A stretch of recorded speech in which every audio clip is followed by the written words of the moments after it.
101 people he will kill. People said, don't go this way.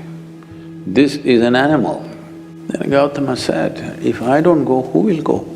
He said, rubbish, you are definitely an insane man. Then Gautama said, you must go into the town from which you have killed 100 people.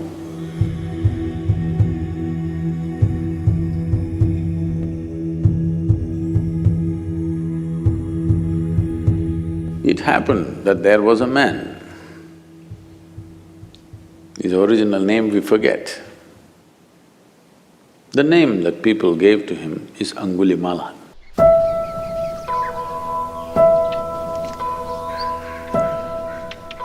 Something happened to him. He felt the society has been unfair to him, became an angry man. You know, when you're young, you think everything is unfair to you.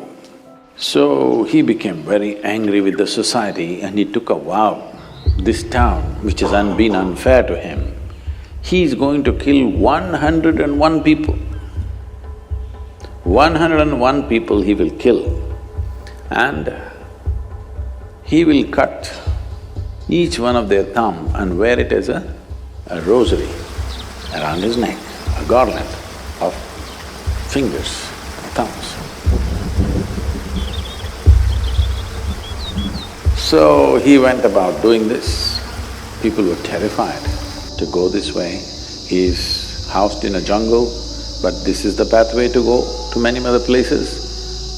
People got killed.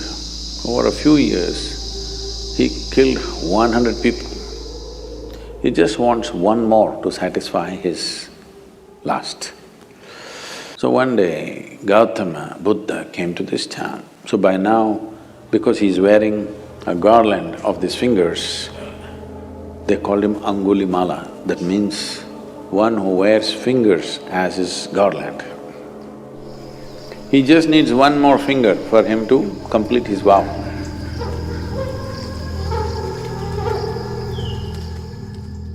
Gautama came and he was to go that way.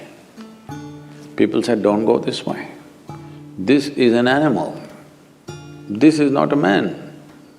This is not somebody you can go and give teaching or make him meditative. Just don't go because just one more life he wants, we don't want yours to be that one. Then Gautama said, if I don't go, who will go? And he will remain unfulfilled. He just needs one more finger. If I do not go, who else will go? Let me go. So he went. Angulimala was sitting on a rock. He saw this monk coming quietly.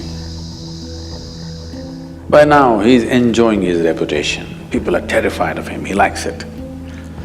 Just the mention of his name, people tremble. He's beginning to enjoy it. So, sitting there on the rock, he roared just to make this monk know that I am here and this is your end coming. Gautama looked at him, kept walking with a smile on his face quietly. He didn't like this. Usually, when they see him or when they hear him, people run helter-skelter, wanting to save their lives. He likes that. This man is just walking. He didn't like it. He jumped off the rock and came and stood in front of him. Said, who the hell are you? And, do you know who I am? He showed his mala, all fingers. Oh.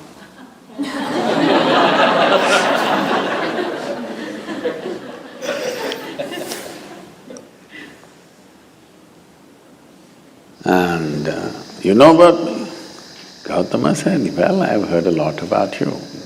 What about it? And he kept walking. Where do you think you're going? You're still going when I'm talking to you? Gautama said, I stopped going long time ago. My going stopped long time ago. I have arrived. You're the one who trying to go somewhere. When Angulimala laughed, he said, "Rubbish, you are definitely an insane man. I am standing still, you say I'm going. You're walking and you say you're not going. What's wrong with you?" He said, "No, no, I have arrived long time ago. I'm not going anywhere. You're the one who's trying to go somewhere. But you don't know how to go there. You want my finger? Or you want my neck?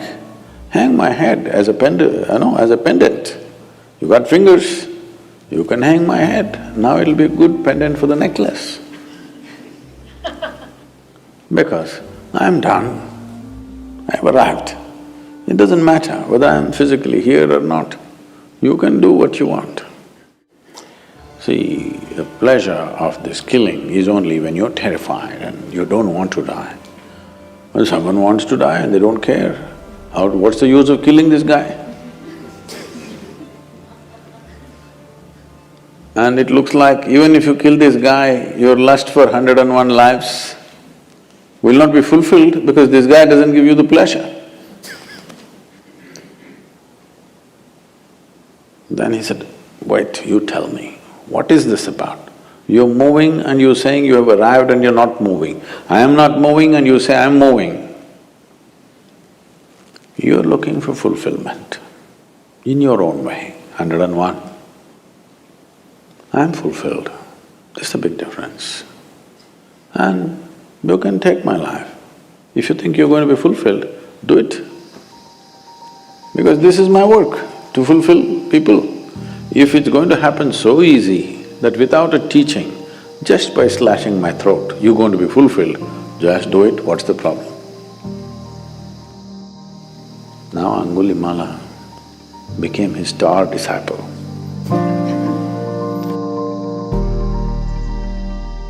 Then Gautama said, "You must go into the town from which you have killed 100 people. In a small town, 100 people means almost every family has lost somebody to this man. So he made him into a monk. Gautama's monks were called bhikkhus. Bhikkhus means beggars, literally. So he gave him an yellow cloth and a begging bowl. He said, "Go, look for some food in the town." So Angulimala came into the town as a monk. People saw this and they were terrified, they don't know why he has come. They all went and stood on their terraces because they are afraid what he will do. Then when they saw he's become tamed, he's not the same fierce man, then they started throwing stones at him because each family has lost somebody to him. So he continued, stones hit him, he was bleeding all over. Then when it became… stone throwing became little in excess, and Gautama came in, asked the people to stop and said, "This is not the same man. This man is an extension of me. You're throwing stones at me. So stop. There's no point killing this man because this man in a very hard way has come to realization. You can't waste this man now by killing him." And Angulimala became, as I said, a star disciple, went all over the country spreading Buddha's way of teaching, living and knowing. So it doesn't matter what kind of fulfillment you're looking for. You think it will happen with education, or at least you thought. The moment you got educated, you felt like a fool. If I don't have a job, what is the use of this education? You got a job, you felt great. Then after some time you felt like a fool, what do I do with this money if I don't find that my dream man or dream woman? That happened. After some time you felt like a fool. This goes on. The desire is simply to expand, that's your desire. If you choose physical, material ways to expand, you can go that far, or that far, or that far. But still there will be desire, yes? If I make you the king of this planet, you will look at the other planets. If I give you the solar system, you will look at the galaxy. If I give you one galaxy, you will look at the other galaxies. Now, what you're looking for is not this or that, you're looking for expansion. If you look at it consciously, you will become yoga. Yoga does not mean twisting and turning. You will come to union with the rest of the creation. If you do it unconsciously, it becomes compulsive desire, that's all.